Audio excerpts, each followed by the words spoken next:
Hello दोस्तों, welcome to my YouTube channel.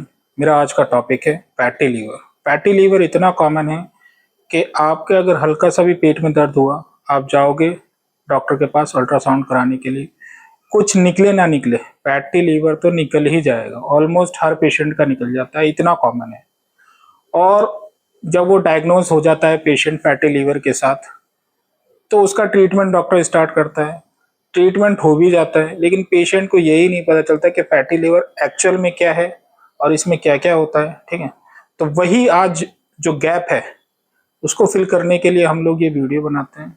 आज हम फैटी लीवर के बारे में जानेंगे कि फैटी लीवर एक्चुअल में क्या होता है। ठीक है दोस्तों, तो फैटी लीवर क्या है कि अगर आपके लीवर के सेल्स में फैट एक्युमुलेट होना शुरू हो जाए, मतलब चर्बी जमनी शुरू हो जाए, तो उसे बोलेंगे फैटी लीवर। कुछ हद तक तो ये ठीक रहता है, लेकिन अगर ज्यादा जम रहा है फैट तो वो फैटी लीवर कहलाता है। और इसमें ही फैट में भी कौन सा, मेनली ट्राइग्लिसराइड। ठीक है दोस्तों, अब आ जाते हैं इसके टाइप्स में। फैटी लीवर के मेनली दो टाइप होते हैं, माइक्रोवेसिकुलर स्टेटोसिस और मैक्रोवेसिकुलर स्टेटोसिस।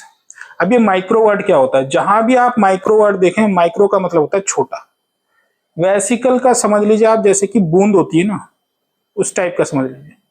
और स्टेटोसिस का मतलब होता है फैट का जमना। ठीक है, अब मैक्रोवेसिकुलर मतलब छोटी छोटी बूंदे टाइप की फैट जमा हो जाएगा आपके लीवर में। अगर वो 5% से कम है तो वही कहलाएगा माइक्रोवेसिकुलर स्टेटोसिस। आप जब अपनी कराते होंगे अल्ट्रासाउंड, तो उसमें आता होगा फैटी लीवर माइक्रोवेसिकुलर स्टेटोसिस, मतलब 5% से कम है ये। ठीक है, 5% से कम फैट है। ठीक है, अगर 5 से 10% फैट एक्युमुलेट हो जाए, इकट्ठा हो जाए, तो वो कहलाएगा मैक्रोवेसिकुलर। मैक्रो मतलब बड़ा, माइक्रो मतलब छोटा और मैक्रो मतलब बड़ा। वही छोटी छोटी बूंदे इकट्ठी होके मैक्रो बड़ा साइज ले लेंगी। अगर वो 5 से 10% के बीच में है फैट का, तो मैक्रोवेसिकुलर स्टेटोसिस। स्टेटोसिस मतलब फैट एक्युमुलेशन। ठीक है दोस्तों, अब ये मैक्रोवेसिकुलर में दो टाइप आते हैं, non alcoholic fatty liver disease पहला, और दूसरा नैश यानी कि नन अल्कोहलिक स्टेटोहेपेटाइटिस।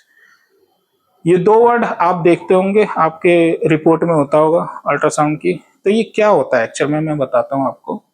अगर आपके लीवर में फैट एक्युमुलेट हो रहा है लेकिन कोई इंजरी नहीं कर रहा है, सिर्फ एक्युमुलेट हो रहा है, इकट्ठा हो रहा है, तो वो कंडीशन कहलाएगी non alcoholic fatty liver disease.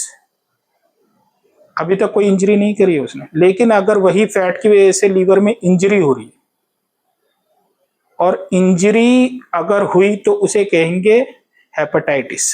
ठीक है, इन्फ्लामेशन को, लीवर सेल के इन्फ्लामेशन को हेपेटाइटिस बोलते हैं। तो लीवर सेल में अगर इंजरी हो रही है तो हेपेटाइटिस। तो नॉन अल्कोहलिक स्टेटोहेपेटाइटिस मतलब उस पेशेंट के अंदर अब फैट एक्युमुलेशन की वजह से इन्फ्लामेशन होने लगा है, इंजरी होने लगी है। और non alcoholic fatty liver disease में इंजरी नहीं हुई थी। तो ये नैश खतरनाक है। अगर ये होता है तो ये आगे चल के liver cancer, liver fibrosis, even liver cirrhosis तक के कंडीशन ले आता है। ठीक है दोस्तों, तो अगर आपकी condition non alcoholic fatty liver disease तक है तो ही ये अच्छा है। अगर यहाँ पहुंच गई है तो फिर ये डेंजरस बन जाता है।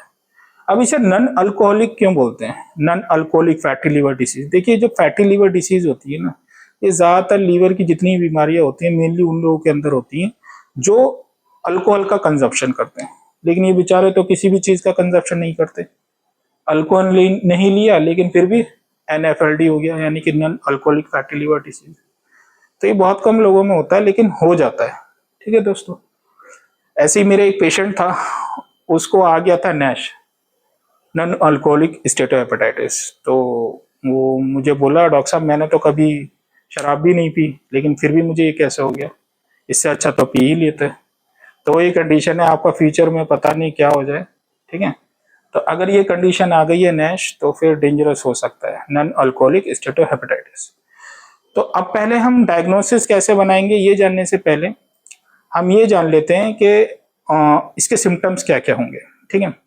तो देखिए सिम्टम्स जो है ना वेरी करते हैं, ग्रेड कौन सा है आपका। अगर आपका आपने देखा होगा आपके फैटी लीवर की रिपोर्ट आती है, उसमें लिखा रहता है ग्रेड 1 है, ग्रेड 2 है, ग्रेड 3 है। अगर ग्रेड 1 है, इसका मतलब आपका जो लीवर का सेल है उसमें 33% से कम फैट है, तो ग्रेड 1 होगा। ठीक है, इसमें कोई सिम्टम्स नहीं आएंगे, पेशेंट एब्सोल्युटली नॉर्मल होगा, असिम्टोमेटिक होगा। ठीक है।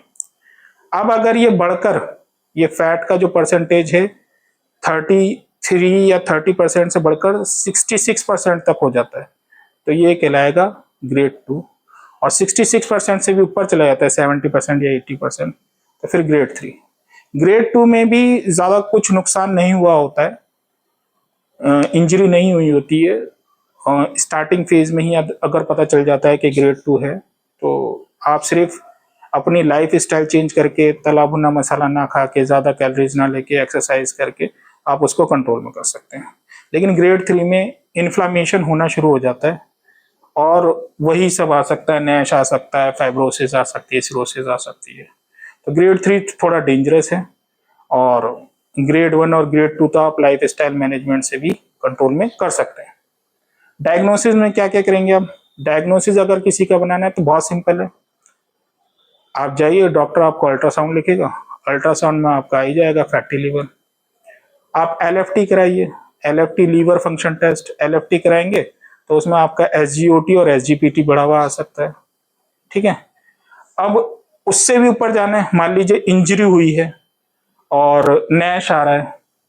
ठीक है, तो आपको देखना है कितना परसेंट स्कार बना है, कितना स्कार है लीवर में, तो उसके लिए कराया जाता है फाइब्रो स्कैन, ये देखने के लिए कि कितना स्कार है, कितनी फाइब्रोसिस है, सिरोसिस हुआ है क्या नहीं। सिरोसिस एडवांस स्टेज लीवर की प्रॉब्लम है, तो वो कितना हुआ है उसको देखने के लिए फाइब्रो स्कैन कराते हैं। अच्छा दोस्तों, मैनेजमेंट पे आ जाते हैं। मैनेजमेंट क्या है, देखिए ये जो प्रॉब्लम आ रही है ये बहुत वजह से आती है। पेशेंट ओबीज है तो आ सकती है, अगर ओबीज है तो भाई उसे वेट लॉस करना पड़ेगा मैनेजमेंट के लिए। अगर पेशेंट डायबिटिक है तो आ सकती है प्रॉब्लम, तो जाहिर सी बात है जब डायबिटिक है तो उसको डायबिटीज कंट्रोल करना पड़ेगा। कोलेस्ट्रॉल बढ़ा हुआ है पेशेंट का, तो फिर आपको कोलेस्ट्रॉल की मेडिसिन खानी पड़ेंगी कम करने के लिए। तो ये सब आप फैटी लीवर को कंट्रोल करने के लिए कर सकते हैं। इसके साथ आप कुछ और भी मेडिसिन ले सकते हैं मैनेजमेंट में, जैसे कि टैबलेट यूडिलिव। टैबलेट यूडिलिव 150 mg सुबह शाम एक एक गोली ले सकते हैं हम। ठीक है, ये आपकी लीवर सेल्स को फंक्शन इंप्रूव करता है, उसमें कोलेस्ट्रॉल सिंथेसिस, कोलेस्ट्रॉल का बनना थोड़ा कम कराता है, और लीवर सेल्स में जो ब्लड फ्लो हो रहा है उसको इंक्रीज करता है। ठीक है दोस्तों, तो टैबलेट यूडिलिव 150 mg सुबह शाम आप ले सकते हैं। दूसरी मेडिसिन है टैबलेट हेपामर्स, ये भी ले सकते हैं आप। ये आपके डाइजेशन को इंप्रूव कराएगा, आपके लीवर को अच्छा करेगा, फ्री रेडिकल निकालेगा जो इंजरी करा रहे हैं, तो टैबलेट हेपामर्स ले सकते हैं आप। तीसरी medicine vitamin E, vitamin E के कैप्सूल आते हैं 800 इंटरनेशनल यूनिट पर डे के हिसाब से आप ले सकते हैं, इसका भी बहुत अच्छा रिजल्ट है। ओमेगा 3 फैटी एसिड, ये भी ले सकते हैं आप, इसका भी बहुत अच्छा रिजल्ट है। ठीक है दोस्तों, तो ये मैनेजमेंट, मेनली जो मैनेजमेंट है फैटी लीवर का वो है आपको क्या करना है, लाइफ स्टाइल मॉडिफिकेशन करनी है, मतलब कैलोरीज कम लेनी है, एक्सरसाइज ज्यादा करनी है, तला भुना मसाला कुछ नहीं खाना है, और जो आपके साथ प्रॉब्लम है, डायबिटीज है तो डायबिटीज की मेडिसिन रेगुलर लीजिए, कोलेस्ट्रॉल है तो कोलेस्ट्रॉल की मेडिसिन टाइम पर लीजिए। तो अगर आप ऐसा करते हैं तो आप बहुत आराम से अपने फैटी लीवर को ट्रीट कर सकते हैं।